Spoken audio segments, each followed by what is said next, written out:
Good morning all students.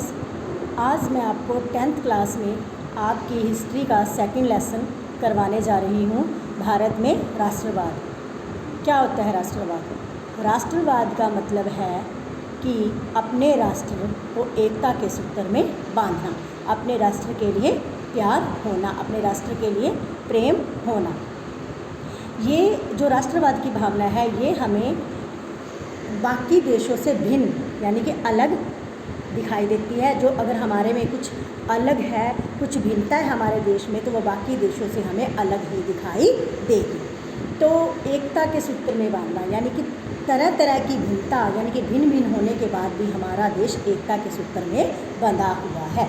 ये है हमारे राष्ट्रवाद की भावना। इस पाठ में जो आपका भारत में राष्ट्रवाद है, इसमें गांधी जी के आंदोलनों का वर्णन किया गया है कि गांधी जी ने किस तरह आंदोलन चलाकर हमारे देश को आज़ादी दिलवाई थी, किस तरह उन्होंने लोगों के लिए लड़ाई लड़ी थी आज़ादी की। सबसे पहला था हमारा पहला विश्व युद्ध, खिलाफत और असहयोग। यानी कि अगर हम 1919 का समय देखें तो उस समय बहुत सारे ऐसे आंदोलन गांधी जी ने चलाए थे जो हमें आज़ादी की ओर लेकर गए थे, जिन्होंने हमें आज़ादी दिलवाने में बहुत ज़्यादा हमारी सहायता की थी। कि हमें आज़ाद करवाने में सबसे महत्वपूर्ण योगदान गांधी जी का ही माना जाता है। 1919 में उन्होंने आंदोलन चलाए, ठीक है। उनके आंदोलनों में क्या था? सबसे पहले था उनका सत्याग्रह का विचार। महात्मा गांधी जी 1915 में दक्षिण अफ्रीका से अपनी पढ़ाई पूरी कर इंडिया यानी कि भारत वापस आए थे। 1916 और 1917 में उन्होंने हमें आज़ादी के लिए यानी कि लोगों के लिए लड़ना शुरू कर दिया। यानी कि अगर कोई दलित वर्ग है, कोई किसी तरह से किसी के नीचे दबा हुआ है, तो गांधी जी ने उनके लिए बहुत सारे आंदोलन चलाए। 1917 में भी उन्होंने बिहार के चंपारण इलाके में एक आंदोलन चलाया बागान व्यवस्था को लेकर। तो एक था रोलेट एक्ट। इसमें क्या था कि एक ऐसा कानून बनाया गया जिसके लिए जो हमारे भारतीय थे उनको अन्यायपूर्ण मतलब अन्याय सहना पड़ता था, ठीक है। तो विभिन्न शहरों में इसके लिए जुलूस निकाले गए, ठीक है। बहुत सारे लोगों ने इसमें सहयोग दिया, लेकिन गांधी जी ने जितने भी आंदोलन चलाए उनको शांतिपूर्वक ढंग से उन्होंने चलाया। वो चाहते थे कि हम आंदोलन चलाएं लेकिन सत्य के रास्ते पर संघर्ष करें, लेकिन सत्य के रास्ते पर। तो 13 अप्रैल 1919 को जनरल डायर ने क्या किया? एक जनसभा पर बहुत सारी गोलियां चला दी, जिसका नाम जलियांवाला बाग हत्याकांड के नाम से जाना जाता है।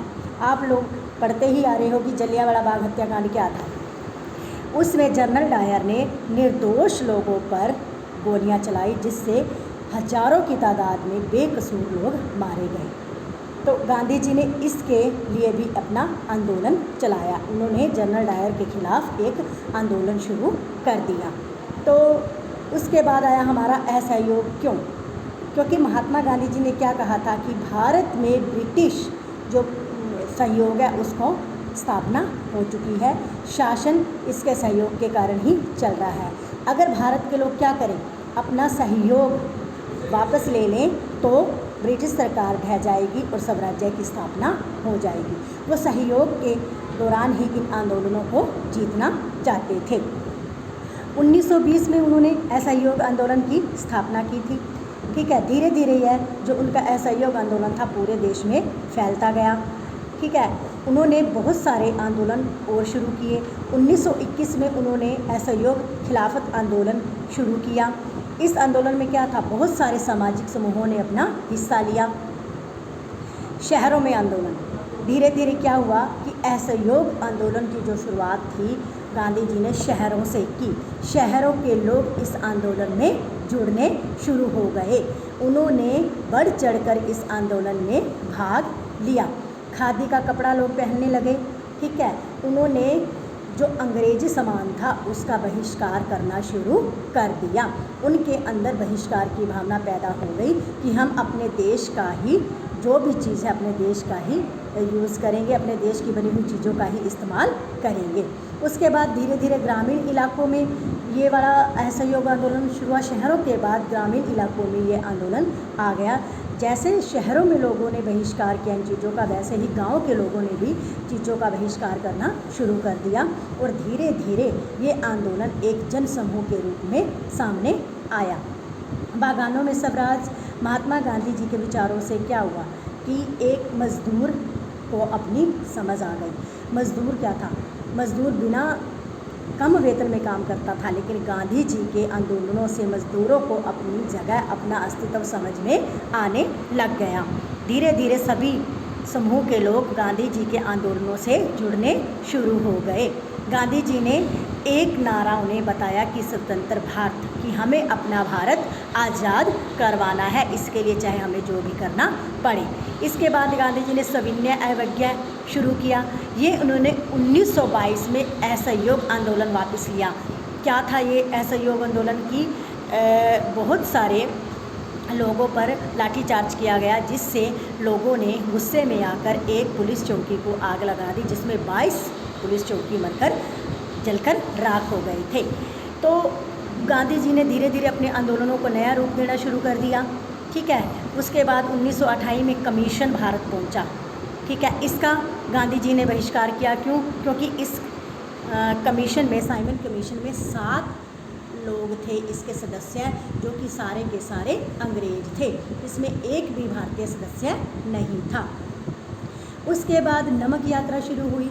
गांधी जी ने नमक के द्वारा अपना बहिष्कार किया, लोगों को इकट्ठा किया, लोग उनके साथ चलते गए। तो उन्होंने अपना जो नमक कानून था उसको जारी रखा और साबरमती के तट पर जाकर अपने 78 अनुयायियों के साथ नमक कानून को पास किया।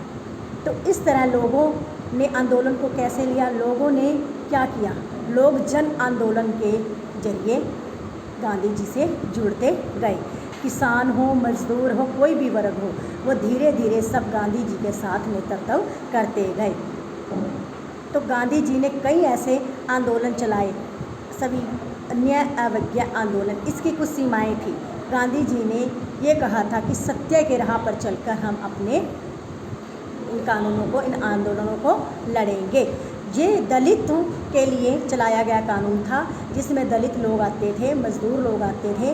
तो गांधी जी ने अपने साथ डॉक्टर अम्बेडकर ने भी इनके साथ एक एसोसिएशन का गठन किया, जिसमें उन्होंने इस आंदोलन को पूरा किया। तो ये लेसन बेटा आपका भारत में राष्ट्रवाद आपको समझा दिया गया है। आप अपनी बुक में इस लेसन को अच्छी तरह रीड करोगे, समझोगे, तो इसके बाद हम इसके क्वेश्चन आंसर करेंगे। धन्यवाद।